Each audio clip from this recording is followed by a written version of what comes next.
Hello, beautiful people. I'm doing this for all my audio folk who don't have the time to read long Facebook posts or articles. I'm going to do a quick summary of Tulsi Gabbard. She was running for president. She's a congresswoman in the state of Hawaii on the Democratic side of things. You might know her because, like I just said, she announced that she's running for president. Or if you're a lefty progressive person, you might know her because she supported Bernie Sanders in the primary of 2016, even though it came at the price of pretty much the rest of the party just slamming her into the ground. Now I'm going to go over the good things and the bad things of her, about her, and let's see where we end up. Okay, so the good. She's pro-choice. She supported the stimulus program. She's pro-LGBTQ. Now you have to put an asterisk on that, and there's a reason for that, and I'll get to that in a little bit. Her voting record is pro-gay. She fought for legal marijuana. Here's a good one. Amid the accusations among the Democrats about Russian interference, she's the only politician, the only one, to come up with a paper ballot measure. That's important because with everything, with all the accusations with Russia and election meddling and hacking, it's, all the complaints have come from legislators. And if there are legislators, there should be a legislative fix to this. Now, of course, you can talk about sanctions and everything that you want the executive branch to put on them and other members of Congress, but you can propose bills. And a paper ballot measure, even though it's not the perfect thing, it's a step in the right direction, and it's what we will want to see. She is for cutting defense spending, and this is important. So you have a lot of people in the right wing who think that when you increase the military budget, our soldiers and people who are serving get more money. Well, that's not true at all. They've been getting the incremental increases for some time now, and it's been pretty constant. There was a guy named Richard Ojeda. He's a veteran, and when he served in the military, he historically always said he voted for Republican presidents. And the reason for that is Republican presidents do spend more money and, try to put more into the military budget. Now, he even disclosed himself that the reason they did that is because they were getting more things, like they were getting more items to use. There were a lot more supplies being brought to them, not necessarily that helped them out, but it was, the shiny new stuff. And that just goes to say that defense contractors were getting more money to spend on the military. So the money wasn't going into the pockets of, our veterans, our now veterans and people who are serving. It just went into the pockets of defense contractors so they could sell more weapons. And that's pretty important. Now, she's for repealing the Patriot Act. She's an early supporter of Medicare for All, which is also very important because, we weren't having conversations about Medicare for All 5-6 years ago. That only happened in 2016, and while before that, some politicians floated the idea, and it just sounded like a good thing. But prior to 2016, it just wasn't the national conversation. It wasn't what people were fighting for all over our nation. And being an early supporter of that means that you follow the data, you're looking at the empirical evidence, and you just want to, that it's the logical step forward for this nation. And every other developed nation, and I know I sound like a broken record along with every other progressive by saying that every other developed nation has one form or another of Medicare, not Medicare for All, but universal health care, and which over here will be called Medicare for All because it's just an expansion on Medicare. And they have better health outcomes and they spend less money. So the correct position to take is that we can't afford not to do it because it is just the better thing to do.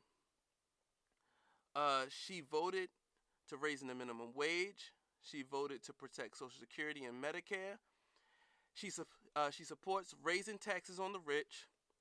She's in favor of getting out of Afghanistan, and recently one of only 3 people who voted against PAYGO.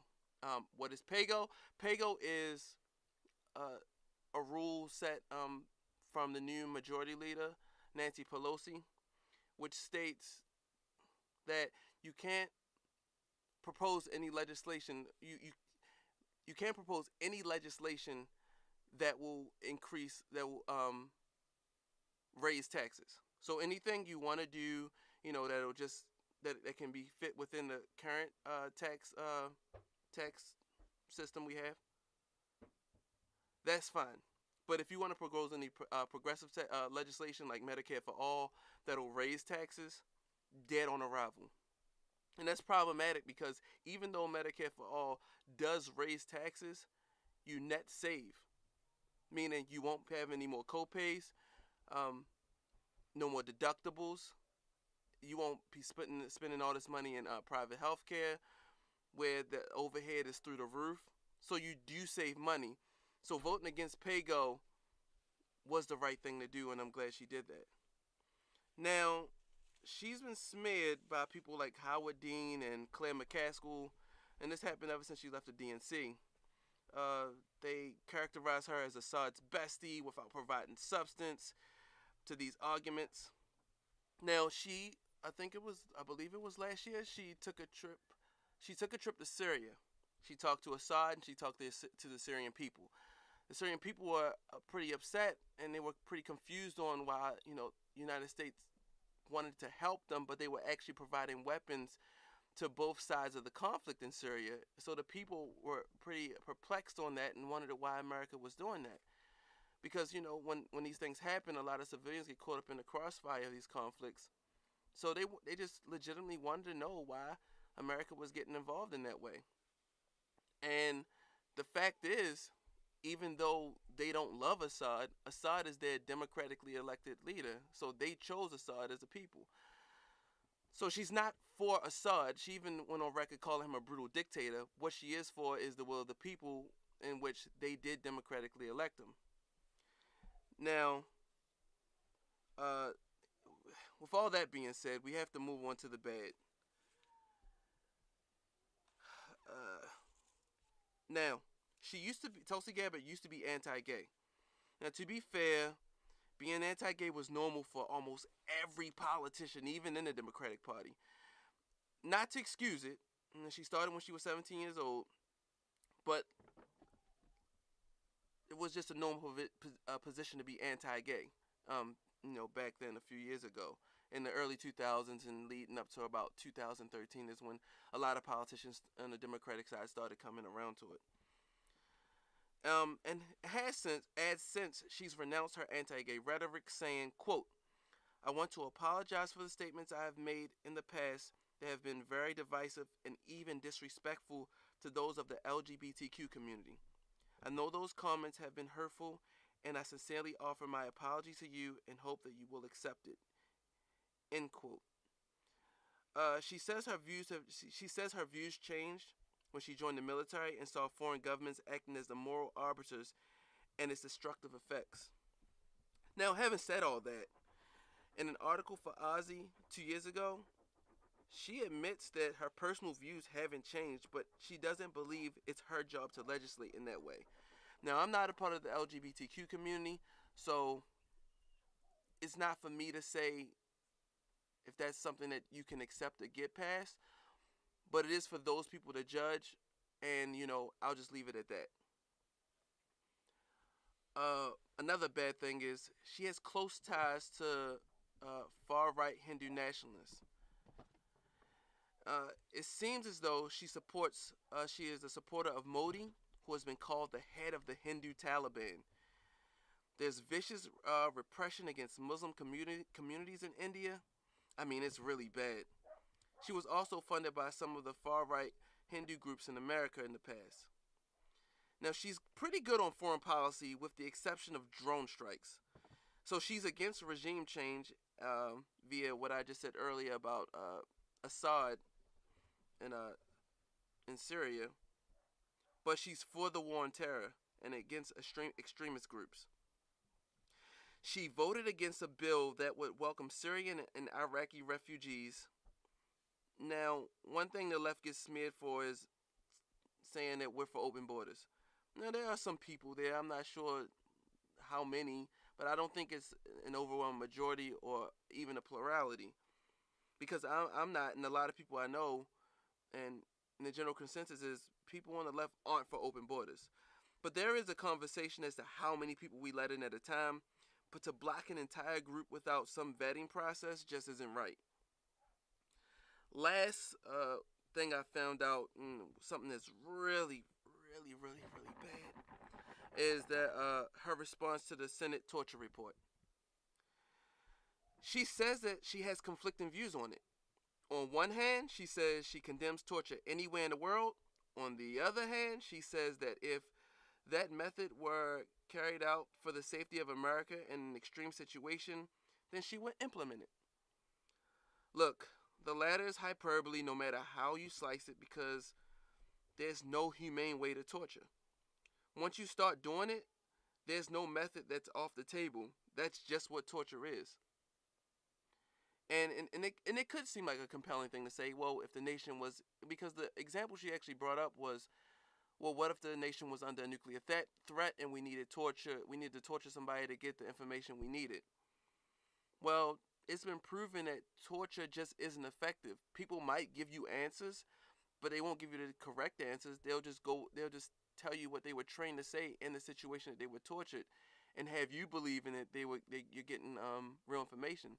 I mean, the same thing happened with John McCain. He was tortured, and what they got out of him was things he was just trained to say in the event that he was tortured. He didn't give up any vital information. So, just torturing people is wrong for a multitude of reasons. You are violating U.S. law. You're violating the Constitution. You're violating international law. You're violating the Geneva Conventions and the Nuremberg Tribunal. And what's actually happened is that we torture people that were actually innocent. The Senate torture report explained that we eventually started doing anal rape torture. They took tubes filled with food, shoved it in the anuses of people, and pumped food into them. I mean, how unacceptable is that? I mean, and it's as if the CIA gets it right all the time, or is even trusted by the American people. They're not. We tortured a German citizen who was found out to have done nothing wrong. And just think who was in charge when they started all of this. So to say Dick Cheney was the moral authority at the time, or at any time, is laughable. To claim we're the good guys while violating international law breaks the hypocrisy meter. We just shouldn't be torturing anybody. Even the majority of the people at Guantanamo Bay are innocent. There was a story that broke, and it was revealed that George Bush and Cheney reached out to warlords in Pakistan and Afghanistan, asking them to turn over those responsible for 9/11. And all the warlords did was round up their political enemies and was like, okay, here they are. Here are the people you asked for. They got locked up, no due process, and they were tortured. I think that's all you need to know about it. I think that's all you need to know about torture. So, in closing, I like Tulsi. She took a brave stand in 2016 when our democracy was in danger, and it still is. But some of the bad things that I said about her, pretty much most of them, and I'm finding a lot of these things out recently. These are things that need to be taken very seriously. And I just want to be completely objective, even with people I like. I'm not a hack for either side, Democrat or Republican. It's just important that you know who you're voting for, who you're supporting, and the reasons you support them. Take care, guys. Till next time.